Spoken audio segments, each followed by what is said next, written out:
Avant de commencer, je vous invite à vous abonner sur notre chaîne YouTube, à cliquer sur la cloche de notification et à surtout mettre un j'aime et à partager.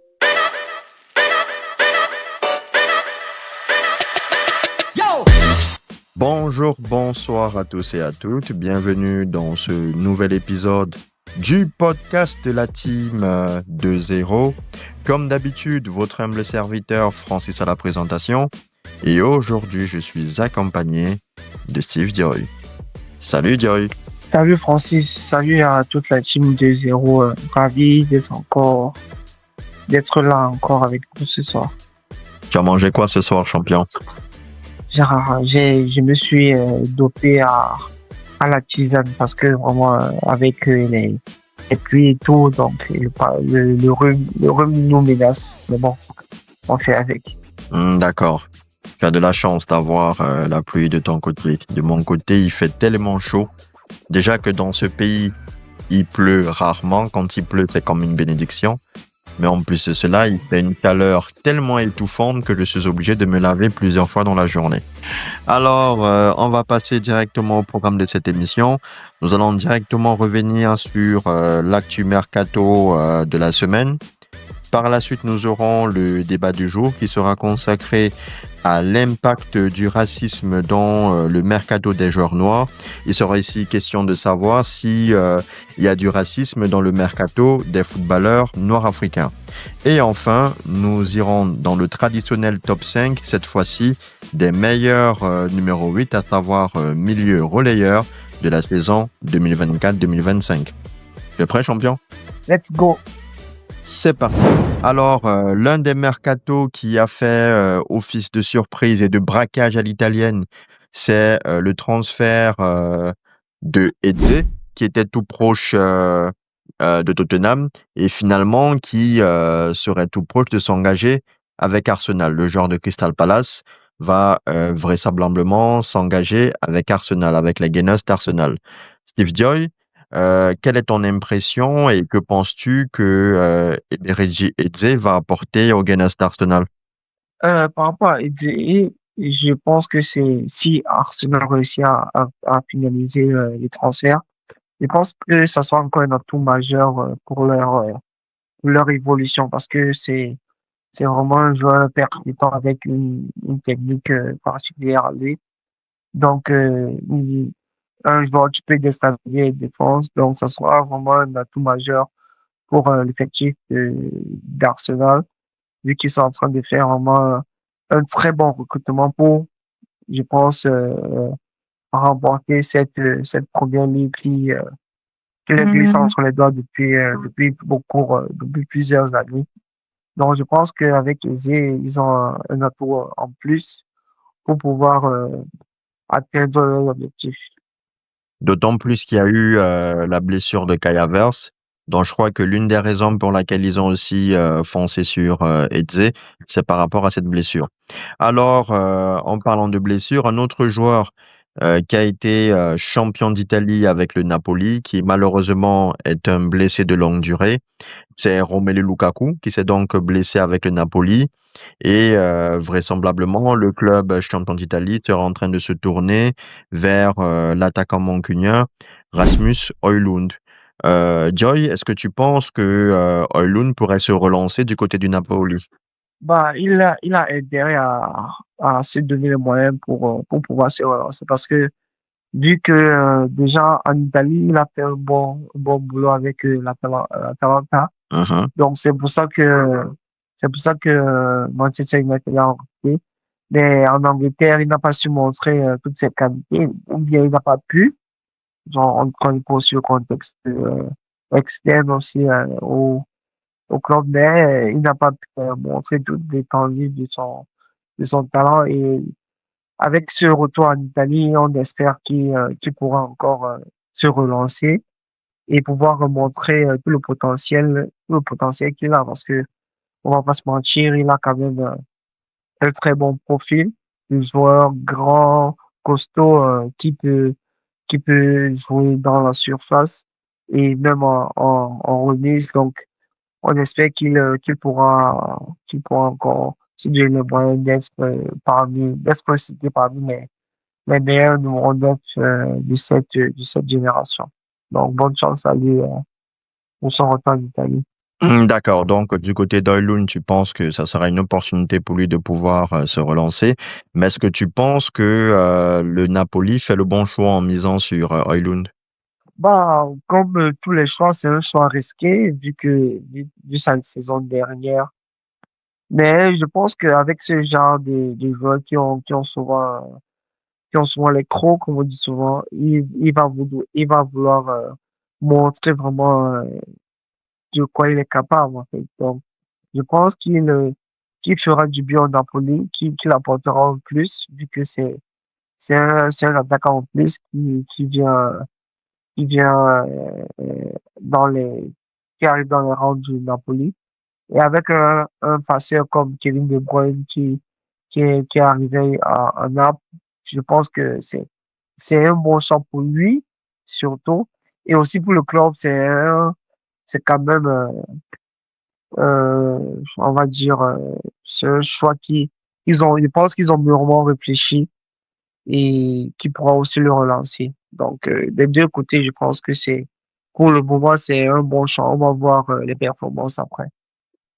Je suis totalement d'accord avec toi, surtout du côté du Napoli par rapport au profil, parce que Antonio Conte aime bien les attaquants puissants et grande taille. Et c'est vrai que Højlund entre exactement dans ce style de profil.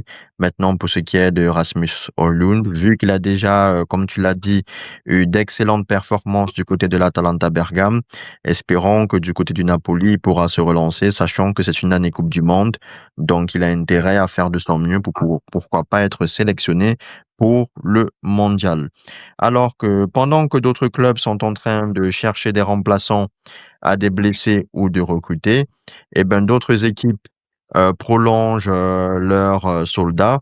En premier lieu des chefs, Manchester City, qui a officialisé la prolongation jusqu'en 2029 de Ruben Diaz, qui, si je me trompe pas, a été élu meilleur joueur de Première Ligue dans les années précédentes. Yves, est-ce que tu penses que Ruben Diaz et Manchester City font le bon choix de continuer l'aventure? Je pense que pour ce genre d'équipe comme Manchester City, ils ont besoin de cadres. Et Ruben Dias, il s'impose comme l'un des cadres qui reste en fait comme dans cette équipe. Donc, je pense que c'est un chamboulement réfléchi aussi de City et ils ont besoin de ce genre de personnalité surtout pour le vestiaire, pour un tel vestiaire. Parce que lorsque tu as de nouveaux talents, tu as de nouvelles personnes qui arrivent dans le vestiaire, il faut toujours un leader, on va dire, que ce soit leader par les paroles, ou bien leader technique. On a toujours besoin de ce genre de personnes pour faire avancer les autres, surtout les nouvelles recrues. Et je pense que Ruben Diaz fait partie de ces cadres-là qui peuvent recadrer ou bien vraiment parler sans langue de bois à toutes les personnes qui arrivent. Donc, je pense que c'est un bon choix aussi pour City et préparer aussi l'avenir de City avec ce genre de personnes. Donc, Ruben Diaz, je pense, même si il n'aura plus, on va dire quoi, l'impact qu'il avait auparavant, ces 3 ou ces 4 dernières années. Mais je pense que sa présence juste pourra mobiliser les troupes et ils pourront aller de l'avant et pourquoi pas remporter cette nouvelle première ligue. D'accord. Juste une précision, tu m'as dit que tu étais grippé. Je trouve que ta voix est meilleure lorsque tu es grippé que lorsque tu es au naturel. Je dis pas, je ne dis rien. Alors, un autre joueur qui a prolongé, et pourtant que ce fut difficile lorsqu'il est arrivé dans le club Blaugrana, il s'agit de Jules Koundé qui a prolongé au FC Barcelone jusqu'en 2030. Steve, est-ce que tu penses que cette prolongation, le moins que l'on puisse dire, c'est vu la saison dernière 2024-2025 qu'il a fait comme prestation, pardon, franchement, c'est mérité. C'est amplement mérité vu son apport lors de la saison passée. Euh, Barcelone ne pouvait pas faire autrement que d'essayer de le prolonger jusqu'à un bon jusqu'à quand même 4 ou 5 ans. Donc, je pense que c'est un bon choix et pour Barcelone et pour Jules Koundé, vu il s'installe déjà à Barcelone comme un taulier vraiment de cette équipe. Et avec ses performances aussi, bah, ça prouve comment il a évolué. On l'oublie, je sais pas, on l'oublie souvent, mais c'est un défenseur central, en fait, qu'ils ont réussi à transformer en latéral. Mhm. Il fait partie des meilleurs latéraux du monde, en fait, alors que Effectivement. ce n'est pas son poste de prédilection. Donc, vraiment, Barcelone et Jules Koundé font un bon choix de continuer ensemble. Donc, en tant que Madrilène, on n'espère pas de meilleures choses pour eux, mais en tant que fan de football, vraiment, vraiment, on espère qu'ils puissent vraiment encore performer lors des saisons qui arrivent. Effectivement, je suis entièrement d'accord avec toi. C'est un excellent choix de la part du FC Barcelone. Et comme tu l'as précisé, il était défenseur central. Et j'ai l'impression que lorsqu'il n'acceptait pas de jouer sur le côté droit, il était catastrophique. Mais dès lors qu'il a accepté ce poste de latéral droit, il a commencé à devenir exceptionnel, ou pour ne pas dire stratosphérique. Et il a énormément progressé sur le plan offensif cette saison. D'ailleurs, lorsqu'on a fait le top 5 des meilleurs latéraux droits. Je l'avais positionné dans le top 5 tellement il a progressé au niveau de sa capacité à progresser avec le ballon sur le plan offensif, à faire des passes décisives et même à marquer. Donc, Jules Koundé qui prolonge au FC Barcelone, c'est une excellente nouvelle. On reste sur le FC Barcelone qui, malheureusement, malgré la bonne nouvelle de la prolongation de Jules Koundé, tout en sachant que Frankie de Jong est aussi en train de vouloir négocier sa prolongation, je tiens à préciser que la masse salariale du FC Barcelone est très élevée, ce qui engendre le fait qu'ils sont obligés de la diminuer pour pouvoir inscrire des joueurs. Les joueurs tels que Chesney, Marc Bernal, Ronny Bardi ainsi que Gérard Martin ne sont toujours pas inscrits. Et la conséquence de cela, parce que pour pouvoir les inscrire, il faut diminuer la masse salariale et le club sera en train de vouloir sacrifier d'une part Fermin Lopez, dont le prix a été fixé aux alentours de 70 millions d'euros, et le jeune Casado, dont le prix serait fixé aux alentours de 30 millions d'euros. Sauf que patatras, Andy Flick a fait une interview où il a précisé qu'il aura besoin de tout son effectif et apparemment pour l'instant il ne serait pas d'accord avec le fait de vouloir sacrifier Casado ou Fermin Lopez pour pouvoir inscrire les autres joueurs. Steve, je ne sais pas pour toi, mais j'ai l'impression que d'ici peu, le torchon va brûler dans la maison Blaugrana. Bah, on le voit depuis quand même quelques années que Barcelone a certains problèmes qu'il n'arrive toujours pas à résoudre, dû à leur manque de fonds propres. Mhm. On ne sait pas comment ils ont fait pour être autant dans le rouge et ils se retrouvent dans ce genre de situation. Donc, ils doivent pouvoir vendre certains joueurs pour pouvoir équilibrer et rentrer aussi dans, soit dans le fair play financier ou pour pouvoir enregistrer certains joueurs. On ne sait pas comment ils ont pu faire ça. Bon, je pense que c'est aussi, on va dire, grâce ou à cause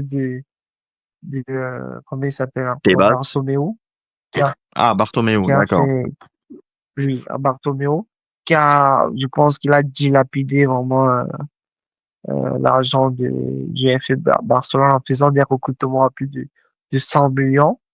3 joueurs à plus de 100 millions en 2 ou 3 saisons, on n'avait jamais vu ça à Barcelone. Donc, je pense que ils vont, petit à petit, je pense que ils vont revenir, dans les règles, mais, pour le moment, ils seront obligés de faire certains choix qui ne vont pas plaire, surtout à leur coach qui a besoin de cet effectif-là. Mais ils seront obligés de faire certains choix et bah, dommage pour eux, mais, qu'à cela ne tienne, ils sont dans une très bonne dynamique. Et je, bah, Je ne pense pas que ces petits changements aussi pourront stopper la dynamique, mais quand même, il y aura certains problèmes à régler. D'accord. Tu fais bien de parler de Bartomeu. C'est vrai qu'il fait partie de ceux qui ont engendré les difficultés financières du FC Barcelone, mais la principale raison, c'est le président de la Ligue espagnole de football, à savoir Javier Tebas, qui a modifié le fonctionnement des clubs sur le plan salarial, parce qu'avant, les clubs espagnols pouvaient acheter à foison sans devoir quitter à être endettés, mais Javier Tebas a mis en place une sorte de salarié cap. Ça veut dire qu'il y a un salaire, qu'il y a une masse salariale que vous ne pouvez pas dépasser. Et ça a eu pour conséquence que beaucoup d'effectifs ont dû drastiquement réduire leur masse salariale. Je prends par exemple le cas du Real Madrid. Beaucoup de gens ne le savent pas, mais Camavinga, quand il signe au Real Madrid, il est inscrit comme joueur de la Castilla. Il n'est pas inscrit comme joueur de l'équipe première. Tout ça pour ne pas, comment je peux dire, pour pouvoir contourner cette histoire de masse salariale. Pareil pour le jeune Mastantuono, qui a été inscrit en tant que joueur de la Castilla avec le numéro 30. Voilà, parce qu'il faut savoir qu'en Espagne, les numéros vont de 1 à 25. À plus de 25, tu es donc un joueur réserviste. C'est pour ça que Mastantuono, étant donné qu'il voulait déjà garder son numéro 30 de River Plate, il a été inscrit à la Castilla, ce qui a permis au Real Madrid de contourner, comment je pourrais dire, la masse salariale. Du côté du Barça, c'est pour ça qu'ils ont dû vendre Inigo Martinez, parce que dès lors que tu dépasses la masse salariale, les joueurs qui sont au-dessus de cela ne sont pas inscrits, tout simplement. C'est pour ça que Dani Olmo l'année dernière, il a commencé la saison, mais dès lors que Araujo et Christensen sont de retour de blessure, eux, ils doivent reprendre leur licence et Olmo, qui est venu après eux, doit retourner en non inscrit. Donc, c'est pour ça que là, ils ont dû vendre Inigo Martinez pour pouvoir inscrire Rashford ainsi que le gardien, son nom m'échappe, Juan Garcia, si je me trompe pas. Et ils ont demandé à Ter Stegen de faire. Il a eu une longue absence en termes de blessure, mais lorsque Ter Stegen reviendra, sera à nouveau apte, ce problème reviendra encore à la source. Donc là, à part la vente des joueurs, je vois pas comment ils peuvent faire pour inscrire d'autres joueurs. Et ils ont d'autres possibilités sur le plan financier, vendre des places du Camp Nou, mais étant donné que le Camp Nou est obsolète jusqu'à l'année 2026, étant donné que l'UEFA a déjà décidé que pour tout ce qui est match de Ligue des Champions, un club ne peut pas jouer des matchs de poule dans deux stades différents. Donc, pour tous les matchs de poule cette année du FC Barcelone, ça se jouera au stade Montjuïc. Voilà, à Montjuïc. Et les matchs de la seconde partie se joueront potentiellement au Nou Camp. Mais vu ce qui s'est passé comme déluge cette semaine, on verra bien ce qui se passera. Alors, pendant que le FC Barcelone est en train de régler ses problèmes sur le plan salarial, en termes de masse salariale, d'autres clubs réussissent à la première journée à faire des combats de catch. Nous avons tous eu l'information selon laquelle, après la défaite de l'Olympique de Marseille contre le Stade Rennais, un combat de catch a eu lieu entre Rabiot et Jonathan Rowe. Et le moins que l'on puisse dire, c'est que l'Olympique de Marseille a tout simplement viré les deux joueurs. Steve Joy, ce type d'échauffourée dans les vestiaires sont foisons. Je ne sais pas pour toi, mais quel est ton regard sur la décision de l'Olympique de Marseille de se séparer des deux joueurs? Encore pour Jonathan Rowe, il était déjà sur la liste des transferts, mais pour ce qui est d'Adrien Rabiot, qui était considéré comme l'un des tauliers, voire l'un des meilleurs joueurs de l'Olympique de Marseille avec Greenwood, est-ce que tu ne trouves pas que la décision est quelque peu exagérée? Déjà, de base, je pense que déjà cette situation ce genre de situation dans les vestiaires arrive, on va dire, 2 fois sur 3, hein. On va pas se mentir. Mais je pense que l'Olympique de Marseille a mal géré cette situation, ou bien ils l'ont fait exprès, parce que déjà ce genre de situation ne devrait pas ressortir déjà aux yeux du public, genre comme s'ils ils avaient des problèmes particuliers avec ces joueurs-là. Donc moi, ça se règle en interne et et basta, parce que on va pas se mentir, il y a toujours eu des tensions, que ce soit, que ce soit au 2-0 que l'on fait au quartier, ou bien dans leur situation de professionnel, il y aura toujours ce genre de choses lorsque peut-être que l'équipe n'y va pas bien, il y a toujours des disputes, il y a toujours on va dire des conflits entre joueurs, mais ça ne devrait pas ressortir comme ça, comme Marseille a fait. Et de mon côté, je pense réellement que Marseille, ils ont profité de de cette situation pour surtout mettre Adrien Rabiot sur le marché des transferts parce que je pense qu'il déjà il leur coûte cher. Il n'est pas venu jouer et je pense qu'il est difficile à manœuvrer quand même parce que on se rappelle que il a eu des soucis avec le PSG, il a eu des soucis avec l'équipe de France, il a eu des soucis avec la Juventus. Donc partout où il passe, il n'est pas il cause quand même certains problèmes. Donc euh, alors qu'ils ont commencé alors que leur pré-saison elle était on va dire presque parfaite parce que tout se passait bien. On sentait que l'équipe était déjà rodée, mais avec une seule défaite, on voit comment tout s'enflamme. Donc, ça veut dire qu'ils ont un problème interne qu'ils devraient gérer. Et dommage que leur saison commence ainsi.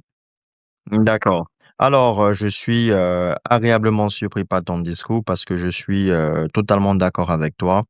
Beaucoup de personnes recensent les problèmes, le passif d'Adrien Rabiot.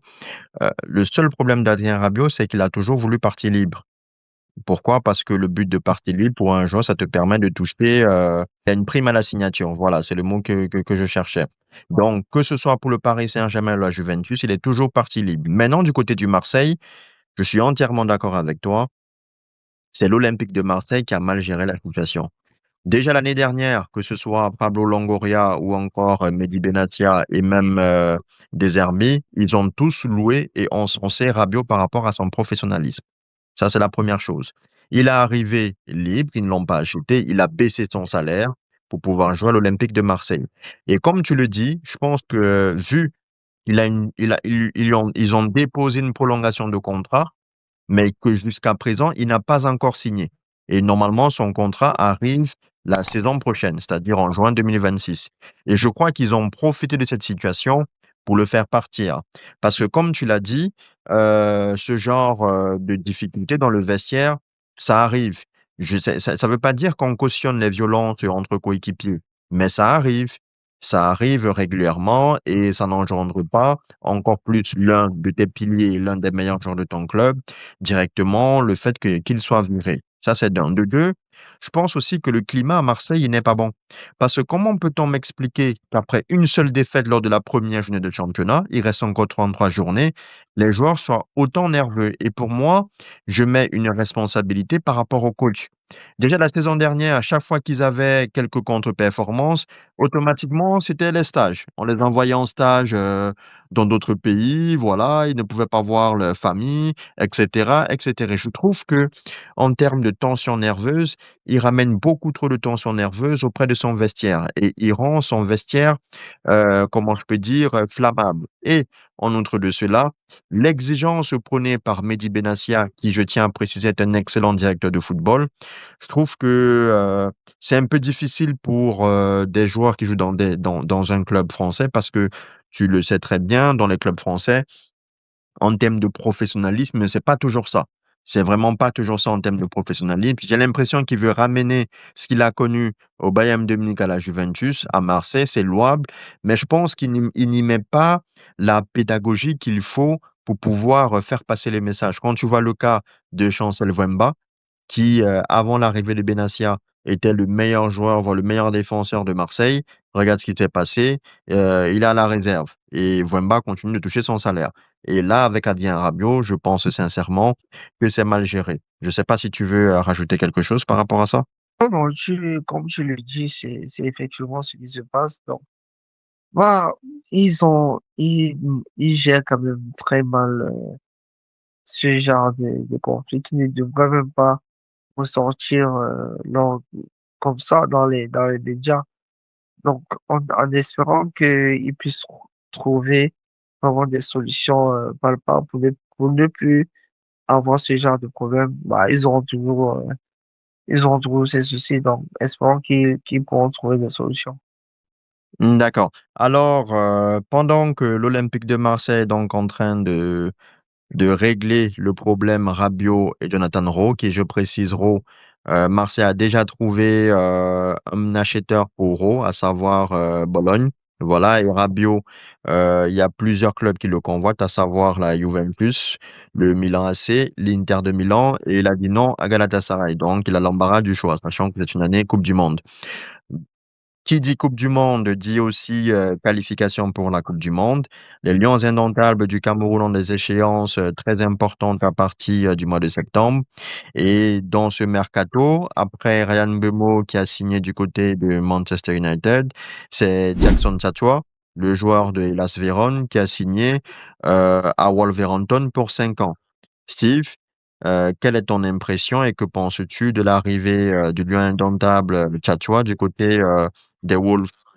Je pense que réellement, je pense il a eu besoin d'un nouveau défi.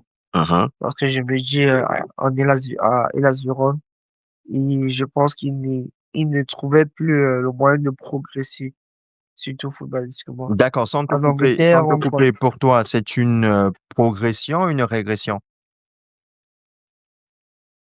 pour moi, je vais dire une progression. Mhm. Parce que quitter de l'Hellas Vérone à Wolverhampton, surtout aller en première ligue, en fait. Effectivement. Parce que la première ligue, on sait comment c'est un championnat qui est très, très difficile. Et lorsque tu parviens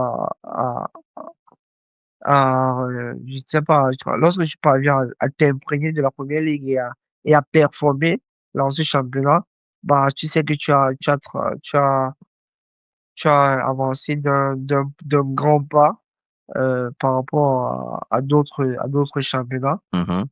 Euh, Parce que pour moi, il y a la première ligue et la Liga. La Liga qui te transforme côté tactique, on va dire, et la première ligue te transforme vraiment côté physique surtout. Donc pour moi, ce choix d'aller à Wolverhampton, surtout au championnat anglais, pour moi, c'est une progression pour lui. Donc il va encore avoir il va apprendre encore de ce championnat-là, apprendre aussi pour lui par rapport à son poste comment les latéraux peuvent apporter toujours au collectif. Donc, moi, j'ai apprécié vraiment ce move de Tchatchoua. Donc, j'espère qu'il pourra avoir du temps de jeu à Wolverhampton surtout. Parce que si tu n'as pas le temps de jeu, bah, tu pourras pas forcément évoluer. Donc, j'espère qu'il aura du temps de jeu et il pourra montrer de quoi il est capable avec le Wolves. Je suis entièrement d'accord avec toi. Déjà, le championnat d'Angleterre, ça te permet de gagner en intensité, en agressivité, en rythme de jeu. Donc, forcément, il va évoluer de ce côté-là. Et je me dis, s'ils le prennent pour 5 ans, c'est quand même un contrat longue durée. C'est pas pour qu'il soit remplaçant. Ça veut dire qu'ils croient, ils ont vraiment une croyance en lui. Donc, j'espère de tout cœur que, il va pouvoir s'imposer du côté des Wolves. Alors, un autre joueur des Lions indomptables qui se relance, c'est Lamine Masso, qui est prêté du FC Porto à la JOCR. Steve Joy, est-ce que tu penses que ce prêt de Namasso à la JOCR est un excellent moyen pour Namasso de se relancer? Je ne pense pas que ce soit même peut-être pour le relancer, mais je pense que c'est vraiment C'est pour pour le qu'il mettre au puisse niveau? jouer tous les week-ends. Oui, en fait, pour le mettre au niveau, qu'il ait, qu'il ait cette habitude-là de jouer tous les week-ends et de pouvoir être titulaire dans une équipe déjà. Parce que Mhm. lorsque tu as du temps de jeu, c'est là où tu peux évoluer dans ton jeu, surtout, et vraiment avoir un rythme fréquent. Parce que lorsqu'il était à Porto, quand même, il jouait un match sur trois, Effectivement. et, et parfois même pas titulaire. Donc, il entre en cours de jeu. Et lorsque tu as atteint vraiment cet âge-là de la maturité footballistique, tu as, tu, il te faut en fait avoir du temps du jeu pour vraiment maturer ton football. Parce que lorsque tu stagnes, bah, forcément, même tes qualités vont commencer à diminuer, donc, et on va t'oublier. Donc, je pense que pour lui, aller à la Auxerre, c'est vraiment trouver du temps du jeu et vraiment continuer à pouvoir évoluer. Et je pense qu'il s'il fait une très bonne saison avec l'Ajax, il pourra repartir à Porto et en étant vraiment un titulaire, on va dire incontesté. Donc j'espère pour lui qu'il pourra vraiment avoir son temps de jeu qu'il veut et montrer de quoi il est capable. Parce qu'on aura besoin de lui lors de la prochaine CAN et de la Effectivement. Coupe du Monde. Effectivement. Moi, je pense que c'est un excellent choix de sa part, déjà parce que l'AG Auxerre est une très bonne formation de Liga. Voilà. Donc, ça veut dire qu'en venant du FC Porto, par rapport à ses coéquipiers qu'il va trouver à l'AG Auxerre, il a quand même une grande chance de jouer, comme tu l'as dit, beaucoup plus de minutes. C'est une occasion à saisir pour lui, d'une part, pour montrer de quoi il est capable, parce que véritablement, on ne sait pas exactement de quoi il est capable, quelles sont ses qualités et si, et quelle est sa marge de progression. Mais en plus de cela, ça va lui permettre d'avoir de la visibilité. Quoi de mieux pour avoir de la visibilité que de jouer dans le championnat de France pour avoir une sorte de tremplin, parce que c'est le championnat par excellence de trading. Donc, je pense que s'il réussit à faire son bout de chemin du côté de la JOCR et si le FC Porto compte, pourquoi pas toucher quelque chose sur le plan du transfert s'ils ne veulent pas le conserver, il pourra être revendu dans une très bonne formation française ou ailleurs. Donc, c'est un excellent choix pour Belina Masso et cela me plaît d'autant plus que je constate que le football camerounais en termes de performance individuelle des joueurs commence de plus en plus à retrouver, comment je peux dire, sa grandeur. On était habitué pendant quelques années à ne plus voir les joueurs des Lions indomptables du Cameroun jouer dans des championnats de catégorie supérieure. Ils étaient beaucoup plus dans les championnats de seconde zone. Là, quand même, avec Mbeumo du côté de Manchester United, Onana, Baliba, qui j'espère va rejoindre aussi une très belle équipe cette saison, pourquoi pas la saison qui vient, Namasso ou encore Katua. Disons qu'on a de plus en plus de joueurs qui, au moins, on peut voir leur match à la télévision, ce qui n'était pas le cas avant. Effectivement, c'est très vrai ce que tu dis parce que dans les années 2000, on avait l'habitude de voir le Lion des Indomptables jouer dans des championnats que l'on suit tous les week-ends. Et après, dans les années 2010, ça a chuté. Donc, on faisait des sélections, mais on ne connaissait pratiquement aucun des joueurs qui étaient sélectionnés. Donc, ça fait plaisir de revoir un peu nos Lions indomptables dans le championnat de première catégorie. Et ça nous permet aussi de les jauger, de Mhm. voir le niveau et se dire que bah, on pourra avoir une équipe compétitive lors des prochaines échéances. D'accord. Alors, bref, les amis, dites-nous dans les commentaires quel est votre regard sur le transfert de nos deux lions indomptables, à savoir Jackson Chatua du côté de Wolverhampton et le prêt de Namasso du côté de la JOC. Est-ce que vous pensez que ce sont de bons challenges pour nos lions indomptables et que forcément, ça fera du bien à la sélection nationale? Et je vous invite aussi à réagir par rapport au combat de catch et au licenciement de Rabiot et de Jonathan Rowe.